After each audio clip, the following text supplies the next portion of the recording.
Hello, welcome back to the Tech Disruptors. After a little hiatus, little 2 week vacation here, 1 week vacation, we are back. My name is Darren. This lovely gentleman on my right is, The one and only Jason.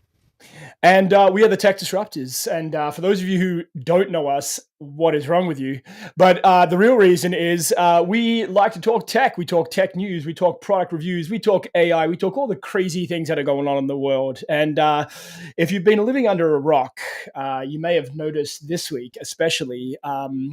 Has been a very interesting week in the world of Netflix and streaming. And we're going to kick things off with Well, right here. and I wanted to say something before we get into this is that hopefully we don't have too many views that we actually crash a lot of streams, because it happens. Exactly. It happens to Well, the I best of mean, them. we're hoping to get to 61 million views, but I mean, We've been short. anything can happen. Yeah. 59 million Luckily, is our sweet spot. So, yeah. I mean, you know what I think it is for us? Our internet is actually two plastic cups with a piece of string, and Right. it's only one way. So, Right. I think we're So okay. we're talking to no one. Exactly, yeah. It's just there's no cup on the other end; it just dangles in the wind. But yes, we are the Tech Disruptors, and yes, this week we had a massive Netflix exclusive event, and that was a big fight between a young man and a geriatric. Yes. And sadly, um, it didn't necessarily go the way that I think everybody expected it to go, is what we'll say. Now, there was coverage of the Tyson versus Paul event. Did you watch it, Jason?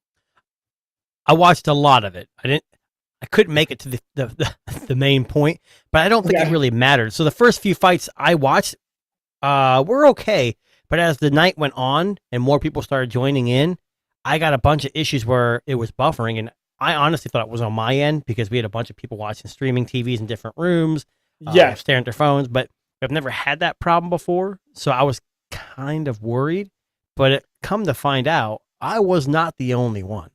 Yeah. So basically, this is Netflix's first live stream ever, I believe. Don't quote me on that, but I'm pretty sure it is.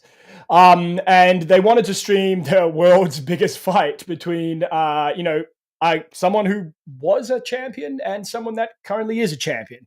And they decided that it was going to be live to Netflix on a Friday night, I believe it was. Was it Friday or Saturday? Friday. Um, Yeah, Friday night. yeah. Okay. Good. I couldn't remember. I had to think for a second. Yeah. And they were going to stream it worldwide. So Yep. basically, 60 million people tuned in to watch this fight. Now, those are like crazy, like TV of the old numbers, right? Like, season finale kind of numbers, if you will. Yeah. Um, now, I've been suffering with the flu since Friday, but I fell asleep at about 9:30 p.m. on Friday night. However, I did wake up in the morning and I did flick on the replay and I did watch it and I was like, this is awesome. Cool. Probably no buffering issues at that point.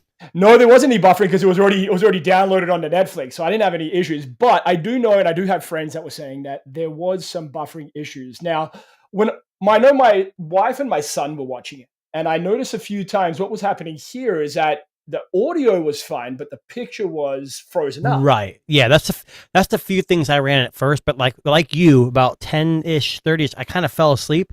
And when I woke up, my TV was still on, but it was just the circle of death, like just circling. And so I don't know where the fight was, and I wasn't going to fight it. I just turned the damn thing off. So was it a success for Netflix? That's the question. Of course. 60 million views, whether there's some issues. I'm not sure who all had the issues, but I mean, I know I did. Obviously, you had some issues, and you're north of us. So, yeah, just the two of us. It's just us two, yeah. But the general feedback, I mean, like, if we talk about the fight itself, the fight was generally pretty disappointing. I think all the fights were, honestly, at least the ones I saw. I knew the two female fighters was a good fight. Yeah. But besides that, most of the fights were kind of boring. Like, so here is my take, right? I'm by no means a boxing fan. I'm not Same an here. MMA fan. I like to box, it's fun. But as far as boxing matches go, you want to know what this reminded me of? And I just couldn't get this thought out of my head when I was watching the fight. you remember in one of the more recent Rocky movies where they had that thing where they paired him up in a video game where old Rocky was going to fight the new up and comer in a video game, and then they made it a reality in the actual movie? Mhm. I feel like that's what we were watching play out. I feel like, yeah. Do you remember when Colin McGregor fought not Pacquiao? Who'd he fight? It might have been Pacquiao. Yeah. Shoot. I don't know. But there was another time where a UFC fighter, not trained in pure boxing, fought a boxer and he got his butt kicked. I think something like this, because what do you get out of this? Nothing good for Logan or for Paul. But I mean, Mike Tyson got paid. And I think like McGregor might have lost his fight, but he got over $100 million. So the only thing we're gaining out of this is there's no championship belt. No one won anything. No. So to me, it's like, yay, the problem I have with this, the biggest issue I have with this is I'm not a big boxing fan, but Mike Tyson has history. Like in the 80s and 90s, he was dominant. He was the guy, yeah. Kids nowadays, all they know is, hey, our YouTube guy is the best boxer in the world. And that's not true. So like, there's something so wrong with that statement. Well, but kids in their teens, and that's all they know. They don't know, hey, I don't know. I could be totally wrong. That's the only downside to all this. I mean, obviously both boxers, that wasn't a good fight from what I hear, but they got paid and that's the end of it. It's all about getting eyes on it and everybody, loser and winner, both get paid. I actually, I know we don't like to think that boxing or wrestling or anything like that is rigged, but I feel like the script for this fight was, and I think it might have been Tyson said it in one of these interviews. I think Tyson said that he wanted to show his kids that he could go 8 rounds against another up and comer. A young person, yeah. A young person. And I honestly feel like that's what the script was. Like, I think maybe I'm just, being conspiracy theorist here, but I honestly feel like Jake Paul was told, look, don't go in there all guns blazing and knock this guy out. Because I think if he did that, and we were talking about this before we went on air, it's a lose-lose situation for Jake Paul. He wins, he beat up a 58-year-old geriatric. If he loses, he's a crap boxer. And no one's going to want to, put him in another promotion.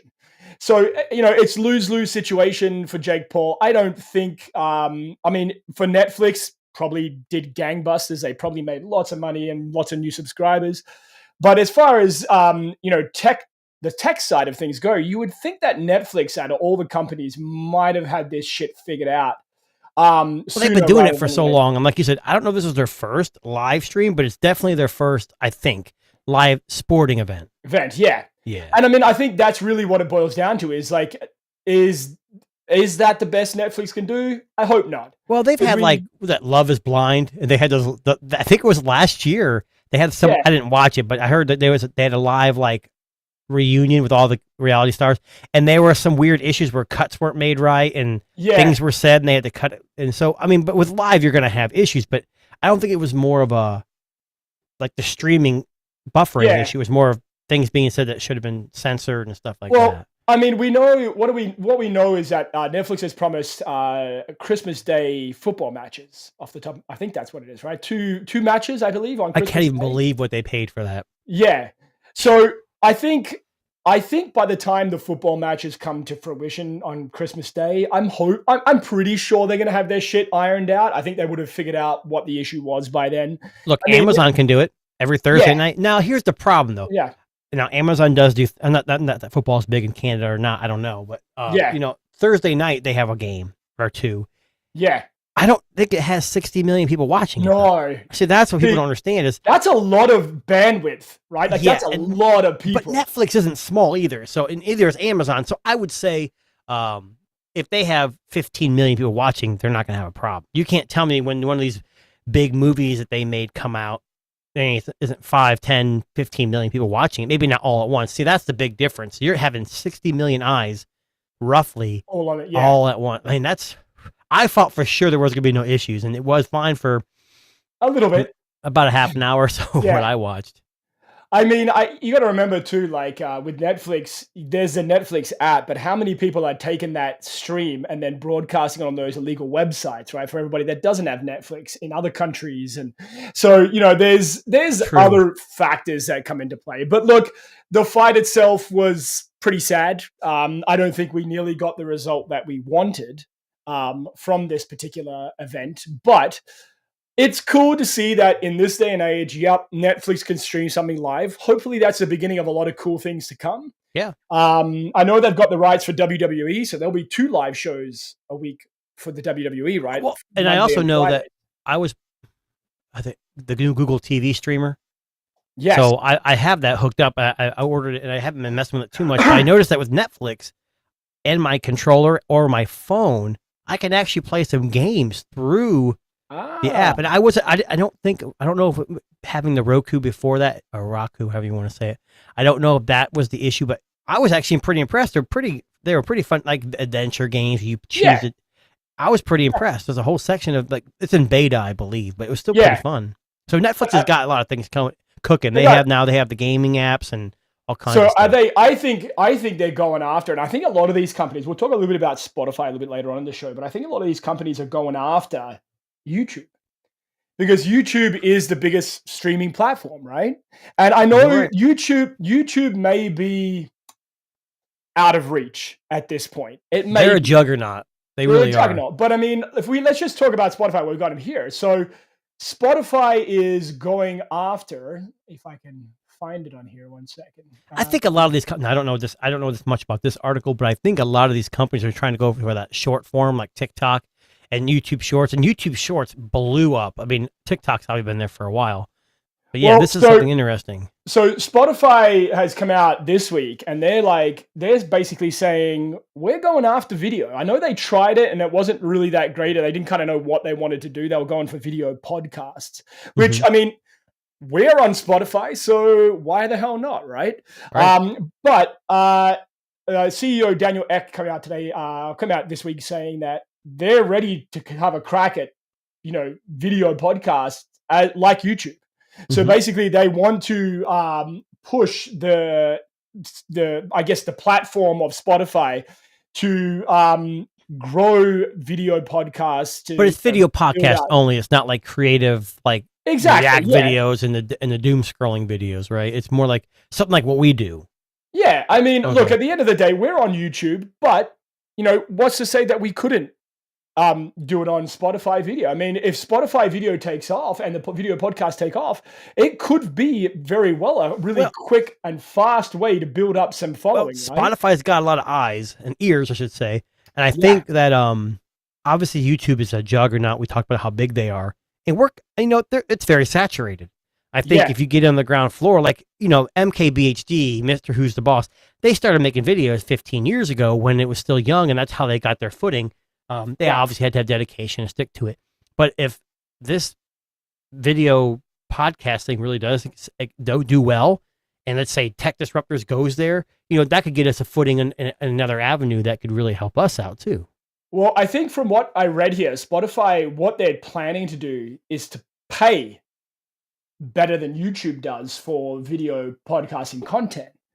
So I don't know what it is, or engagement based. Maybe there's a link there. It's probably going to have to be kind of like YouTube. You have to have so many subscribers, so many watch hours before you can be made out. And our problem with our podcast is we get a lot of copyright hits. Well, so that makes it more difficult. But funnily enough, 5 episodes ago we got nailed for copyright.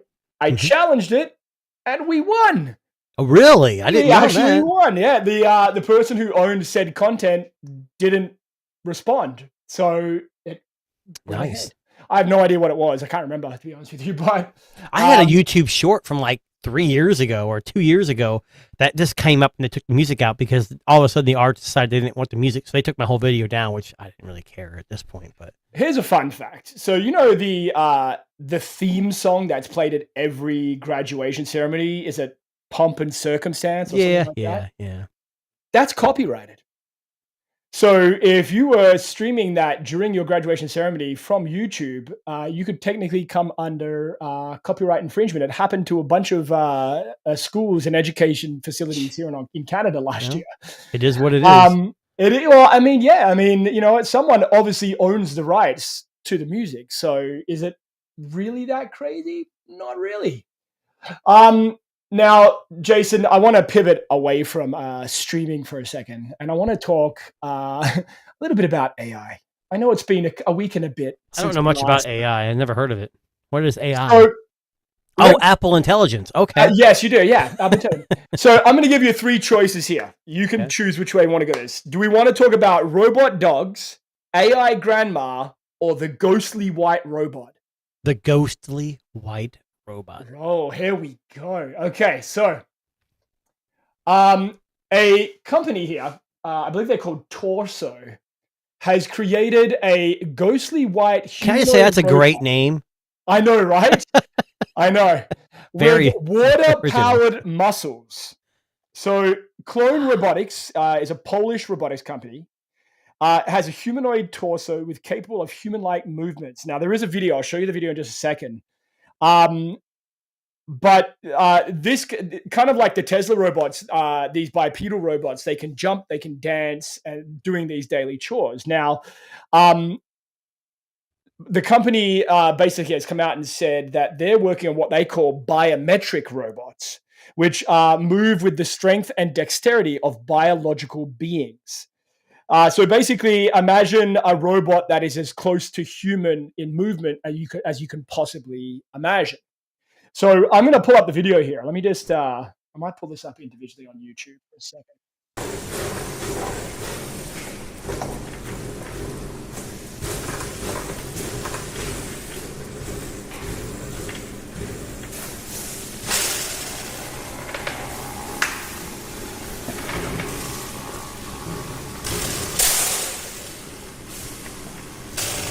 This is footage of the humanoid-esque robot there. What's all that noise? Is that like the motors and the servos and stuff? I don't know, but I will just point out something in a second after this finishes out playing out. But I just want to pause you here for a second. So what you're seeing, for those of you who are listening on this podcast, this is a humanoid robot called Torso from the company Clone Robotics. Now, I'm just going to rewind back here, and I don't know if you caught this here. And I'm just going to mute it. Did you see after it was moving its neck side to side, which looked very human-like, if you watch its chest, it flexes its pectoral muscles right there to lift its arms. Yeah. Well, it's like you're saying, it's making it seem more human. I mean, you could tell for people who aren't watching, it's still a little jittery. You can still kind of tell. Yeah. But it's, and what you mentioned about water. So let me see if I can find the article again. One second. So they're saying here that let me see what it says. Actuated elbows, cervical spine, neck, and anthropomorphic shoulders with sternoclavicular, acrovalclavicular, a whole bunch of stuff. Basically, it's meant to mimic muscles, artificial muscles. Now, it says here that the entire body is covered with white skin to protect the electrical components, which, for the record, a white robot's fucking creepy as hell. I don't know about you, but I look at this thing and I go, yeah, that's well, especially one with no torso only and no eyes, no. Yeah, you know what I'm saying? Like, there's something about that. But anyway, so something here, it says the movement are achieved through battery-operated system of pumps and valves circulating water.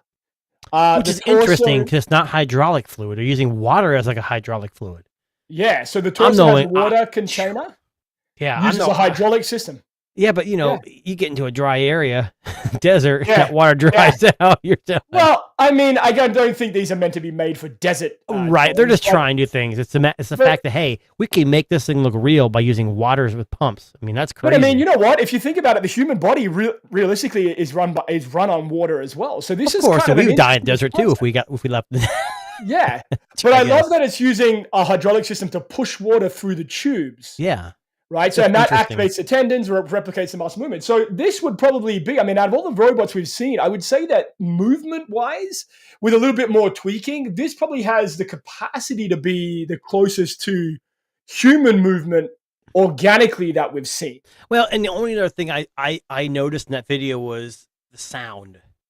Like Yes, that thing so was loud. I thought it was a drum session, like banging on drums, but I have never been close to like a Elon robot. Musk robots or any other Yeah. robots to see if they're as comparable in sound. But you hear that thing coming down the stairs a mile But you know away. what's funny? Every time we've seen these robot videos, you notice that there's always like a thumping soundtrack in the background, or like when Yeah, they or do someone Tesla talking events. over it. Yeah. Yeah. So, maybe we don't know, but I mean, it's a cool concept. They're also considering it for as a medical tool for patient rehabilitation, so helping people around the home.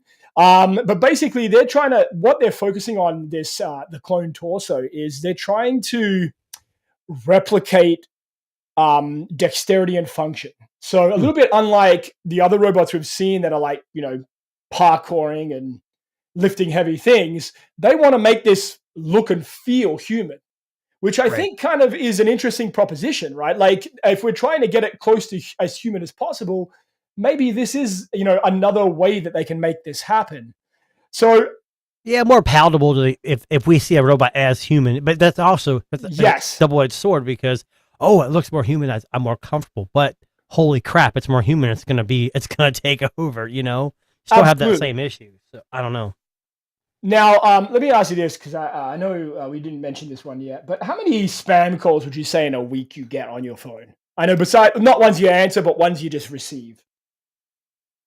Well, on my Pixel phone, I don't get any. Oh, of course, because you call screen, right? Or you just I do get. I don't even get that many spam text messages. Now, my work phone is an iPhone, and I probably get 3 or 4 a week on that. So if we just focus on phone calls for a second, if you do get a spam phone call, what is the way that you normally deal with it? Do you answer it and say, screw off? I think society nowadays, if we don't recognize the number, we don't answer it anyways. It depends. If I answer it and there's like a pause, I hang up immediately. Yeah. So there's a company, the O2 network in the UK, and I'm hoping we'll get Dan on here today because he might be able to comment on this. But the O2 network in the UK have decided to fight spam calls using the power of your grandmother. So they've employed an AI grandmother who essentially is an AI robot that answers the spam calls and keeps them in line with the most ridiculous grandma AI questions and delays. Well, pause the video real quick. Yeah. Because I didn't think about that. There is once in a while I'll do Google screen call, which is, hey, this person's using Google to screen this call. Can you please state your business and why you're calling? Now, it's not a grandma, but that's another way you can deal with spam if you don't know it's spam. But yeah, usually they hang up right away then. Well, look, I'll be honest with you. So here in Canada, we have an issue with spam calls on landlines. So a lot of the time it's like air duct cleaning or spam calls on landlines. So, like it might be air duct cleaning or like, hey, we want to come and do this to your house or whatever. And it's always, some call center in whatever country.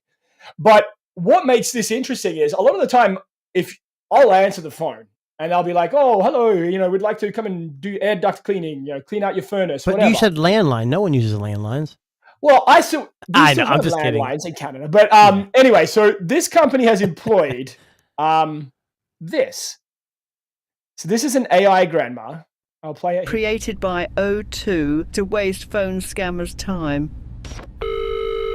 So W's then a dot. 3 times W and then dot. I think your profession is bothering people, right? I'm just trying to have a little chat. It's nearly been an hour! For the love of... Gosh, how time flies. It's showing me a picture of my cat, Fluffy. It's showing you a picture of your cat, Fluffy. Stop calling me dear, you stupid... Got it, dear. Because while they're busy talking to me, they can't be scamming you. And let's face it, dear, I've got all the time in the world. Nice. So that's cool. Right? So the O2 network has employed this AI grandmother, and the AI grandmother will answer the call as a human being would, and will deliberately keep them on the line as long as possible by delaying them with, I guess we'll call it old people mentality. It's ingenious. It's not like it Google's is. call screen where it says, please state your. It's literally answering the call and wasting their time. Wasting their. Oh, that's amazing. Yeah, so they've employed this, and basically it's for mostly. I guess they must have an issue in the UK with spam calls. Well, but everyone has trouble with spam everyone calls. does. Yeah. But I love this concept because here is a company that goes, you know what? We're not going to try to block them. We're not going to try to, we're just going to answer them. But we're going to answer them with our AI, spam bot grandmother. Well, think about what do scammers do? They find any way and every way to get to you, and they find new ways. We should be doing this everywhere. I love not just this idea. Yeah. I mean, it's amazing because you're gonna. I love this idea of, who's this calling me? And I don't know how it works, if it's automatically answered or you have an option. Hey, have grandma answer. That's right. Yeah. Because I would love to see if it shows how long grandma's on the phone with this person. Well, I mean, if you saw in the video clip there, one spammer was complaining that she's been on the phone for an hour. That's awesome. Right? So the AI grandma named Daisy, which for the record is hilarious.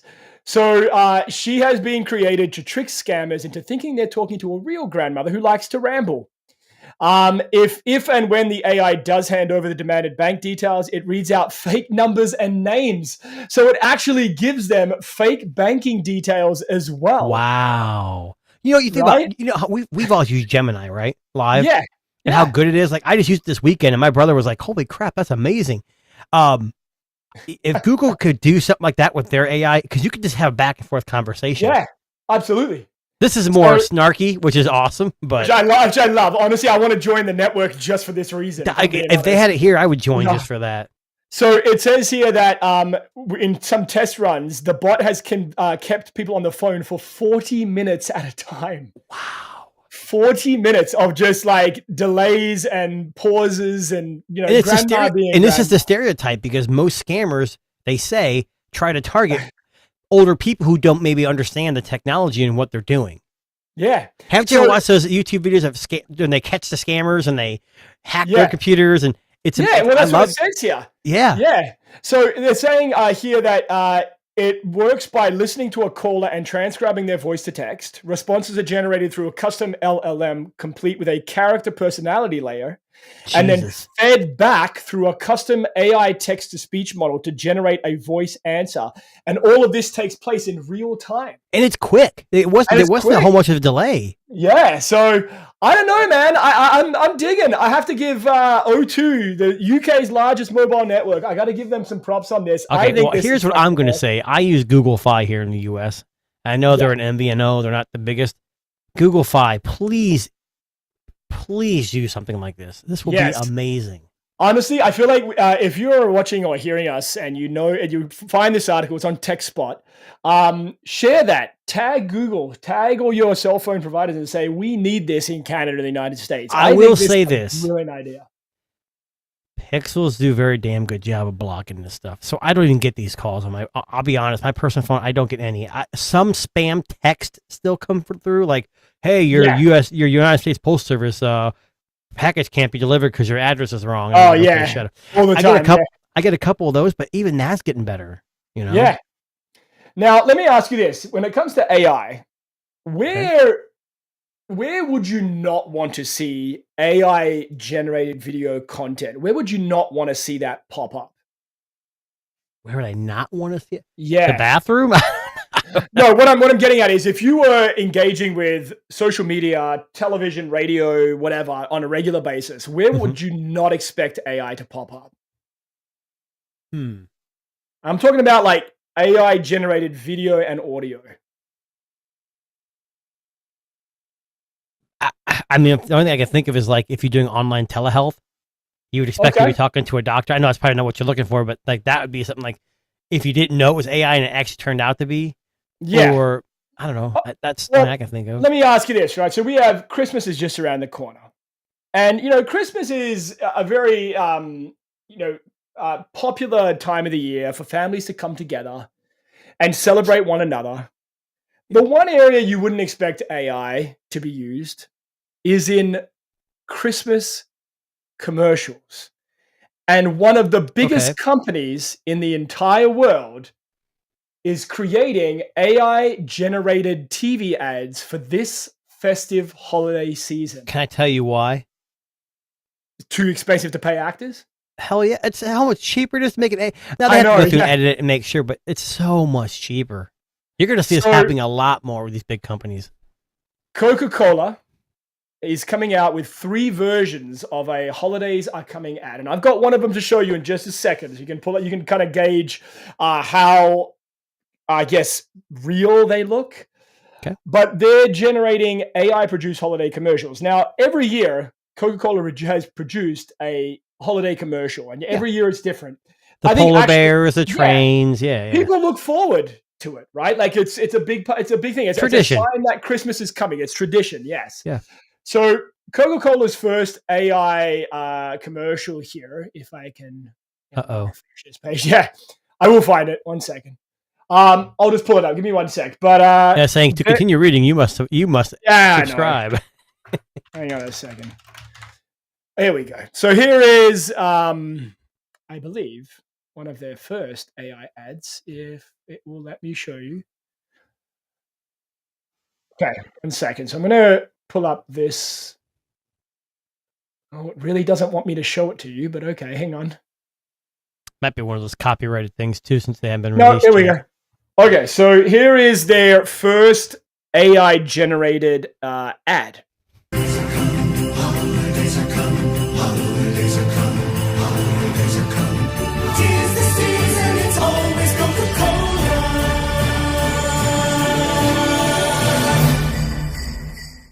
So they must be using an app that they're limited to 20 seconds. Yes, limited to I'm 20 kidding. I'm seconds. kidding. No, because It's not bad. Here's the thing: Short. if you would have told me it wasn't AI, I didn't know anything about it, I would say that part of it's probably computer generated, like CGI, because you could Yeah. tell. AI, it doesn't really bother me. It seems like a typical, commercial. So you want to know what's crazy, right? So Coca-Cola worked with 3 AI companies to make this happen. 3 for a 20-second commercial. So those companies were Secret Level, Silverside AI, and Wildcard. And they used generative AI models, Leonardo, Luma, and Runway, and a new model called Kling, which is coming a little bit later on at the end of the year, to create these human beings without creating grotesque distortions, eerie facial expressions, or unnatural movements. Yeah, So so you basically- think about most of the AI we have access to now, especially Yeah. Google, does not allow you to do human figures at all.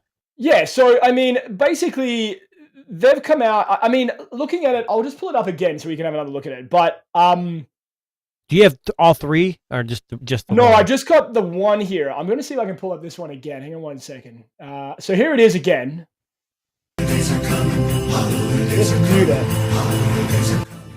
So, I mean, to be honest with you, the faces look pretty real. Yeah, I mean, I think Santa's hand it looks like Looks Wreck-It a Ralph. bit fake. Yeah, Wreck-It Ralph's hand. But that's, Yeah. I mean, that's a minor thing. It's CGI because Santa Claus he's real, obviously, but no one's really seen him, so we're making guesstimates about that. yeah. But no, listen, I mean, Coca-Cola obviously went all in and said, hey, we want to make this ad look real. So let's, and they probably got all the money in the world to make it do so. Yeah. So did they save money or they spend all out of money? I don't know. I don't That's the know. I question. mean, so isn't it easier just to, put some fake snow down, grab a couple of like C-level actors and like a Santa hand and just kind of, I would say the AI is probably quicker. Your Yes. time frame. yeah. But I would imagine, I think once AI gets off and running, and this is more of a common thing, I think Yeah. it'd be a lot more streamlined. It's still in its infancy. You have to use 3 different models just to get it right. I mean, Okay, now I'm going to ask you a quick question here. How many years have Coca-Cola been doing Christmas commercials? Yeah, one guess. so what's this, 2024? 60 years. No, good guess. 29 years. Oh, that's it? Yeah, so they started back in 1995. Yeah, it's the 90s. So next year will be their 30th year in the industry of making. I mean, in the world of soda, yeah, pop, whatever you I call mean it. that's a lot. Yeah. Coca-Cola is the biggest. I mean, Pepsi's. I'm a Pepsi person myself, but Pepsi doesn't sell near as much as Coke does. Just does. Well, there you go. This is true. What is your favorite pop? Just out of curiosity.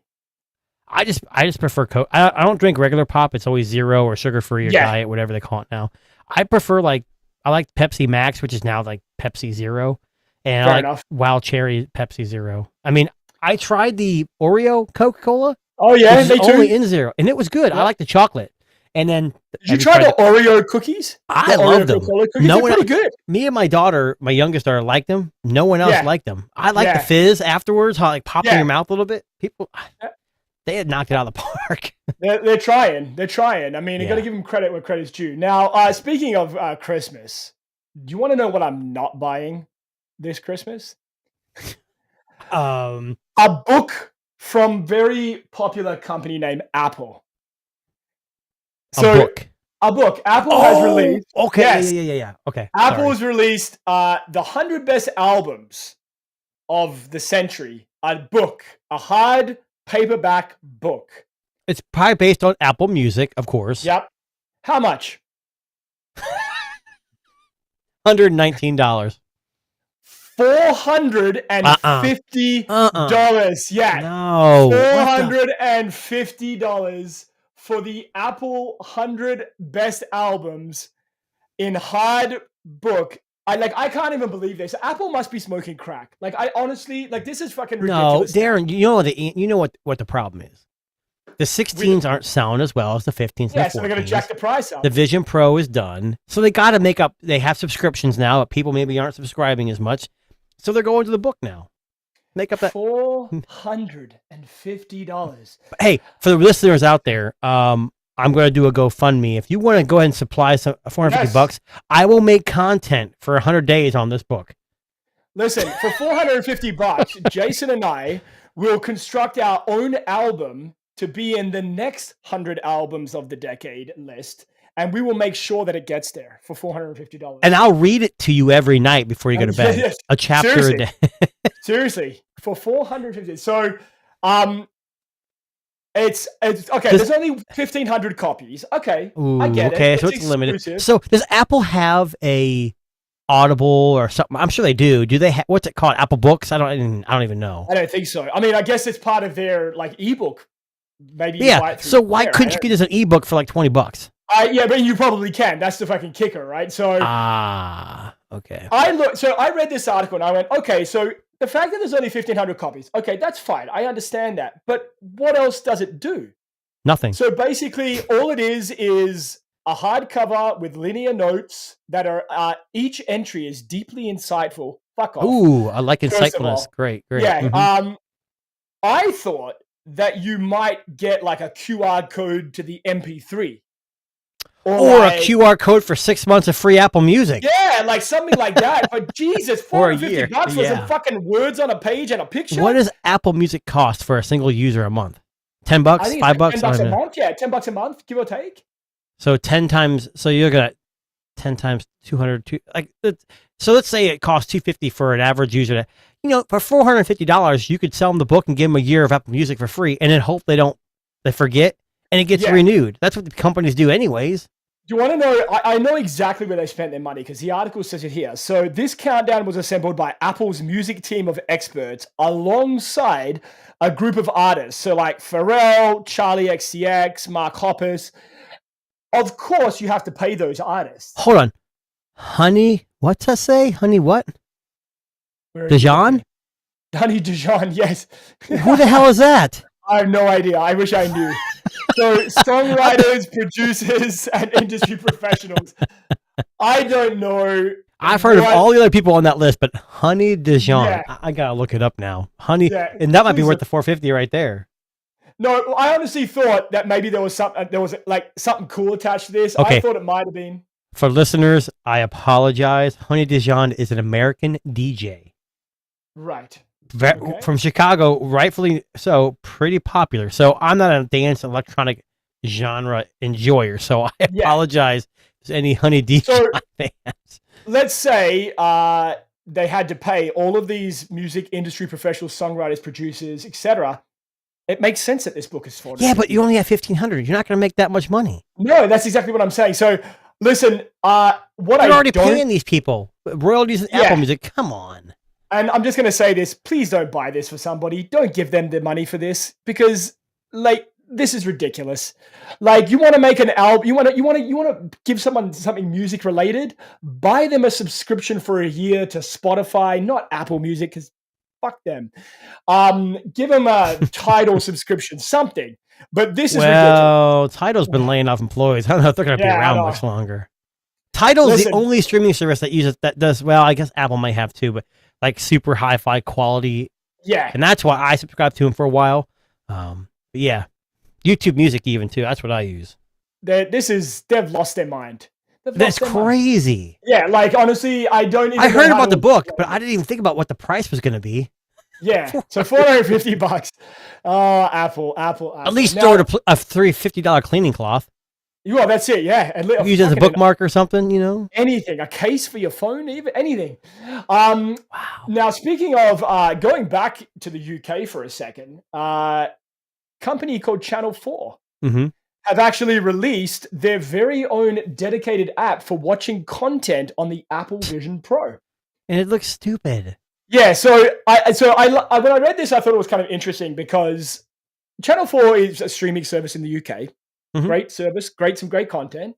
But they've created this crazy Apple Vision Pro app that allows you to watch the shows in, I guess, the Queen's bedroom. Like it has these kind of like virtual spaces that you sit in. I have a Quest, and they have had the Netflix app. I don't know if it's even there anymore. And you look like you're sitting in a theater looking at a screen. This is exactly what that is. It's nothing special except for it's for the Vision Pro that's dying.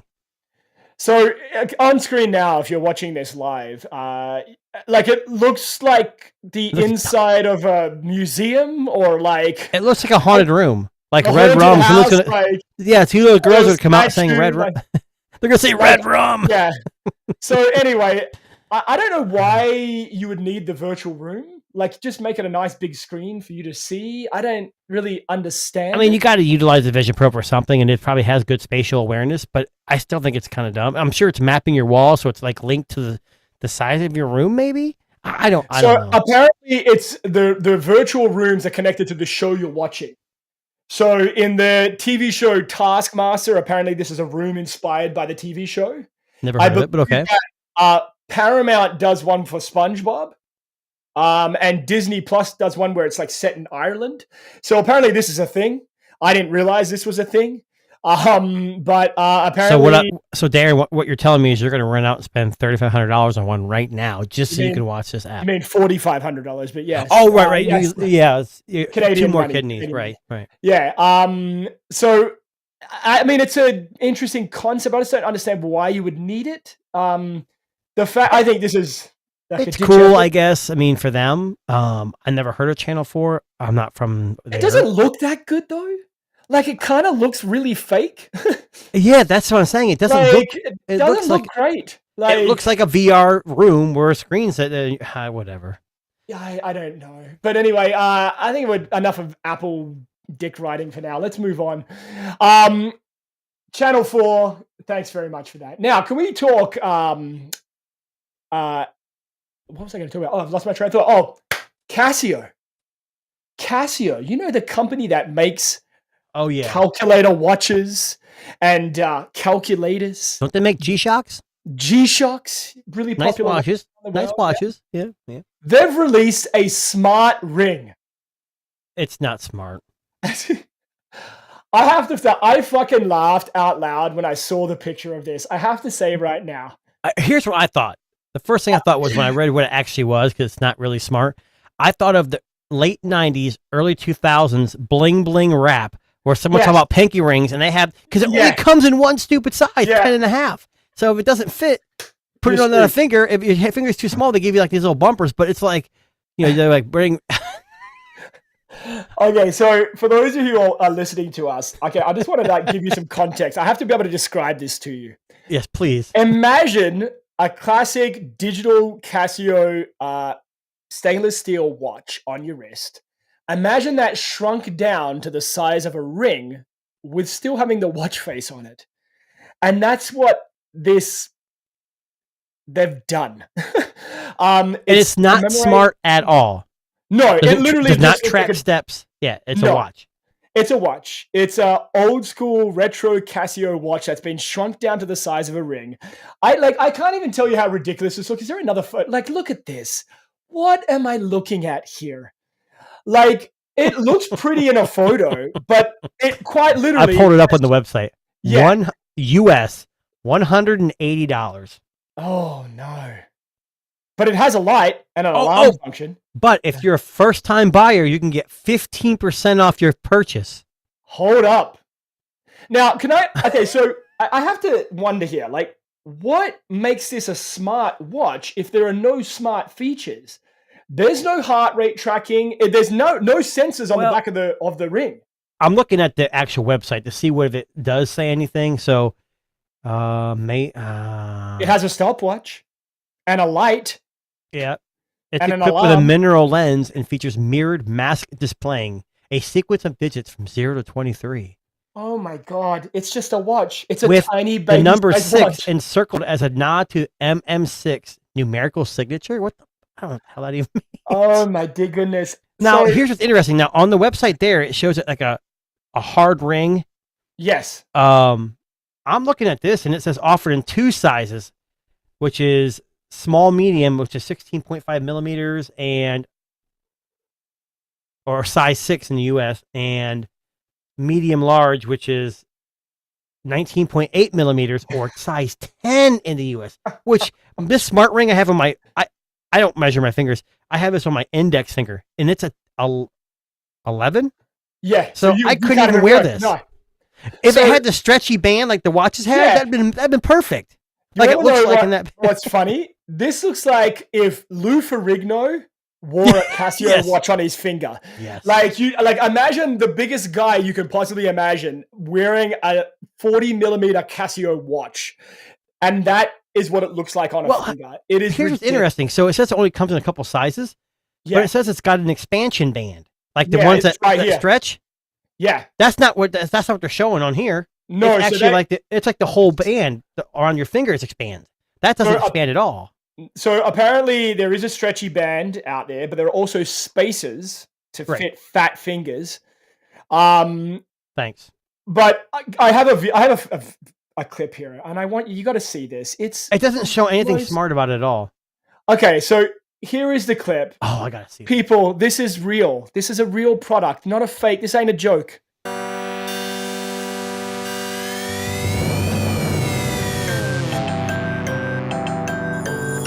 Okay, the music makes it sound like a joke.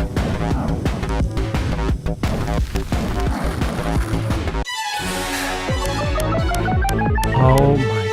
Oh my god, it's worse than you can imagine. It's cringy. Yeah. But don't worry, he has a watch on now. Oh my goodness. What the? A CRT? A tube? Oh my god. Okay. Okay, so here's the thing. There's a lot of people out there that don't wear smartwatches or smart rings, and they do Yeah. prefer like a G-Shock, just a watch. I have a partner at work that only wears watches that just tell time. I could see this as a nod to that, but that commercial made it even a harder buy for me because that's a 20-something-year-old guy who could eat pizza and play games like with the controller to his face like this. It is and then so he could say, small. "Oh, it's 10:30. My TV show's on." What the?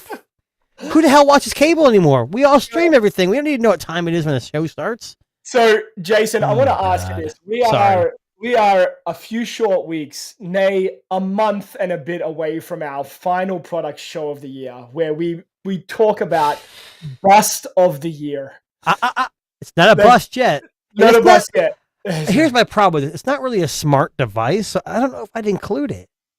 So this year, are we going to have a brand new category? Most ridiculous tech of the year. Because I think maybe. I think this is one of a few things we've talked about this year. Oh, I already got it. I already got Yeah. my biggest bust.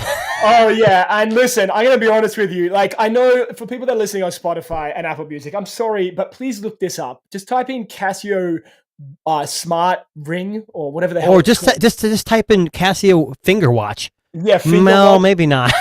Like, no, maybe do that. But Don't listen, do that. it's all kinds of cringeworthy. I can't believe Look, this product. when I actually first saw it, I was like, "Hey, if it's got step tracking, it's kind of a cool thing, kind of a mixture, Yeah. a hybrid." But yeah.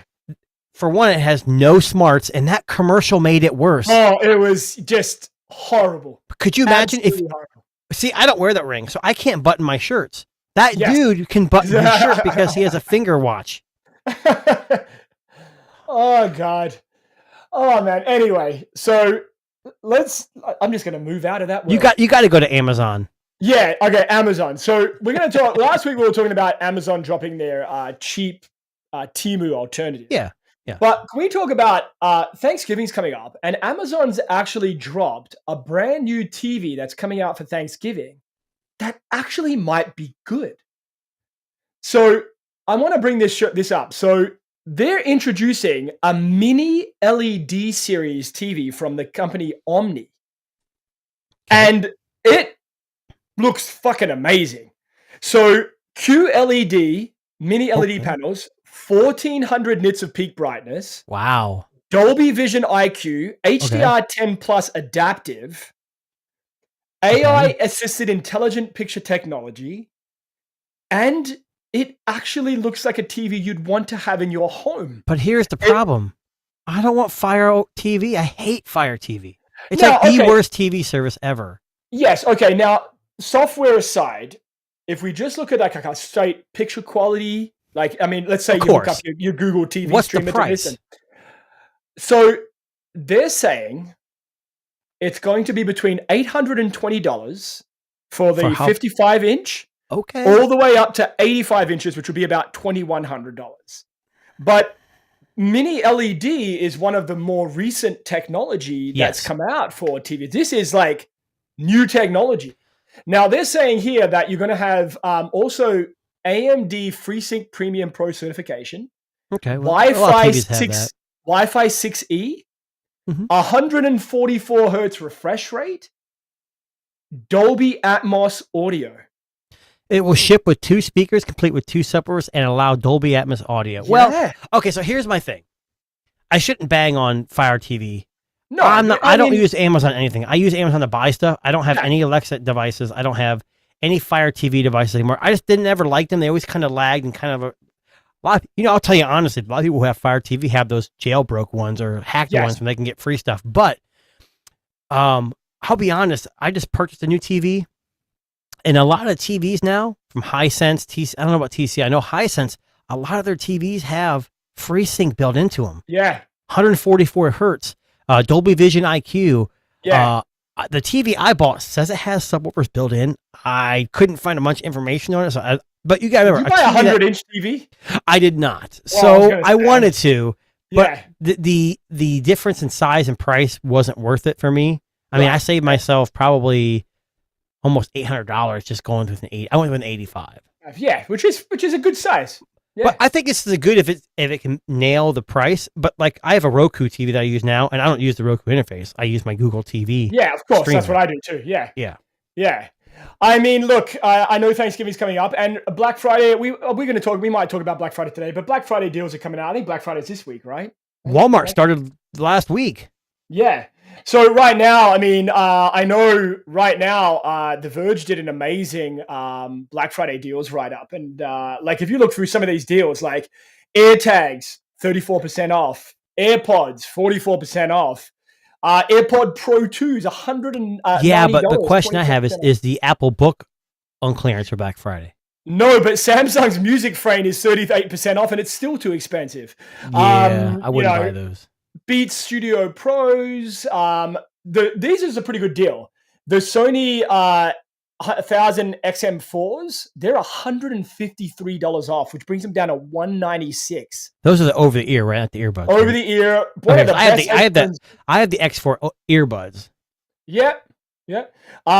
Nest Cam, if you're looking to get some into Google's thing, they're 26% And off. just a caveat on that: if you got the Google TV streamer, Yep. you can get live notifications from your doorbell, so you can ring the doorbell and you'll get it right on your screen, which is really cool. Some of the Eero and Nest Wi-Fi Pro 6E routers. Wow, that's really, a good really price. good. Yeah. The Google Pixel Watch 3 are going to be 20% off. So- I'm going to try to pick one of those up for Now, myself. this doesn't apply to you, but I just read somewhere that Google Fi is pretty much giving their people who is a Google Pixel Watch 3 LTE for free. with credits. What? Now I didn't look it up myself. I just before we jumped on, I saw an article about it. Yeah. I have mine. I'll be honest. I still prefer battery life of the OnePlus watch, Yeah. but Yeah. Pixel's got it's a good watch. It really is. You know, so I've been just reviewing the TicWatch Pro Atlas that just came out. That's a nice one. And I'm going to be honest with you. I think the OnePlus Watch 2 has ruined Wear OS watches for me because it is that good. It's the hybrid thing they're using that saves the It battery. is. It blows not my just mind. from- Well, Google's the one that implemented that yeah. for people to use, and they don't even use it themselves. Yeah. So the OnePlus Watch 2 is the nicest looking. 2 or 2R? The 2. The 2R was good, but a bit more industrial looking. The 2 has a classic, like, clean look that I like. It was the nicest looking. It had the best battery. Mm-hmm. And it was the smoothest functionality of a Android wearable watch that I've used this year. I think the Pixel Watch 3 is more refined than the OnePlus, Okay. but it has worse battery life. Right. So and I remember the OnePlus Watch 2 is also sapphire screen. Yeah, it's true. Right? So I don't know, man. Like, I'll be honest with you, like for smartwatches, that's gonna be in my playbook for best smartwatch of the year. Like, it is phenomenal. Like, it really is that good. But again, I mean, look out for these Black Friday deals. Like, they're going to be going live. I know OnePlus is doing some crazy deals on their website right now. 20-30% off their phones and, you know, watches. And if you watch, Black Friday starts earlier and early. These companies are just trying to get consumers to buy. So, like Best Buy, I think next week, I think Amazon starts theirs. I mean, just keep your eyes open if you're interested. I mean, obviously, Christmas is time to give, not to get. I get it. But if there's something you've been eyeing, like the reason why we bought a TV is not that we necessarily needed one, but we're moving some stuff around the house, and you can't pass up these deals. I mean, you can get an 85-inch TV now. I didn't buy the cheapest one. I wanted some extra features, but you can get 100-inch TVs for $14.99. Yeah, that's now, crazy. You're not going to have Dolby Vision, and you're going to have a basic LCD screen. You're going to have terrible blacks.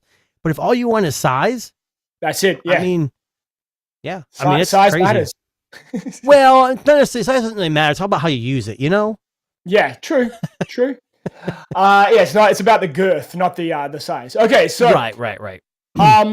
Last article for today. I'm not going to talk about Amazon Haul.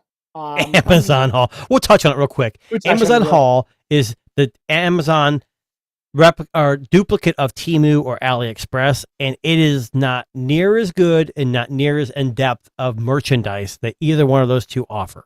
We'll just leave it at that. Yeah. Check it out if you want. Exactly. Google has released Google has released their own Gemini app on the iPhone. So it could be coming. Like, integration wise might be there. So if you haven't downloaded it yet, I actually downloaded it today on my 15 Pro Max.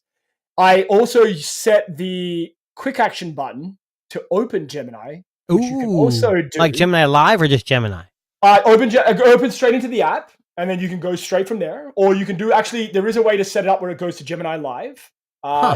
Google that if you're not sure how to do that. You know what's sad? If the 16 Pro Max, which I still have, if it's quicker than the Pixel, you know, a lot of people say that Apple makes the best Google phone. Yeah. I know. So, I mean, look, if you've been on the fence about, you know, this AI stuff, the Gemini app is definitely really good. It's Google's take on AI. And Gemini Live is amazing. It is. If you conversationally, it's the best AI. And I look at AI, these like ChatGPT, Gemini Live. I think it's like phone. They always say the best camera you have is the one you have on you. Yes. The best AI is the one you pay for or the one you use the most. I mean, because I use Gemini Live because I got it for free for a year. ChatGPT could be better, but I'm not paying for it. So exactly. And look, at the end of the day, use what you like. That's what it's always about. That's what we always push here on Tech Disruptors. And, you know, speaking of things that you like, if you do happen to love what we talk about on the Tech Disruptors podcast, make sure you hit that subscribe button. I know we go live on YouTube Sundays at 4, but we're also on Spotify, Apple Music, and your support goes a long, long, long, long way. 38 days till Christmas. And 38 days till Christmas. So we have... Yeah, like, share, subscribe. Hit the notification bell. That way, every time we get... Because we do change our times. We do take breaks. least you'll get notified when the next live stream's coming up. Yes. And look, realistically, we have maybe 3 or 4 shows left before our massive end of the year special where Jason and I, put on our tuxedo suits. Actually, that's probably not right. Just the suit. I was going to say birthday suits. But Yeah, that don't was say probably not birthday the suit. suits. That's okay. Yeah. But we have our best of tech show coming up probably around this time next month. So, And it's one of our best shows. We get a lot it of is. views, and we cover a lot of products. Now, we have a lot of categories. We don't always cover all. I don't always best laptop or best whatever because I don't always review everything you do. You have more access than I do, but it's a good show, and you got to hit that Don't wanna miss it. notification bell so you don't miss out on it. Yeah, and we are on X as well, Disruptors 2024. Look us up, send us a message, say hi. But anyway, on that note, that wraps up another show. Episode number 39. Next week is 40 episodes. 40th anniversary of. So you got to shave your head for the next live stream. Well, I'm actually already bald. That's why I'm wearing a hat today. Oh, I shaved my head right. in celebration so we could look the same. So Okay, good. hopefully we'll grow back at some point, but we'll see. But yeah, we're here, guys. We'd love to hear from our fans and our followers. So please reach out and say hi. But my name is Darren. This lovely gentleman is Jason. and we will catch you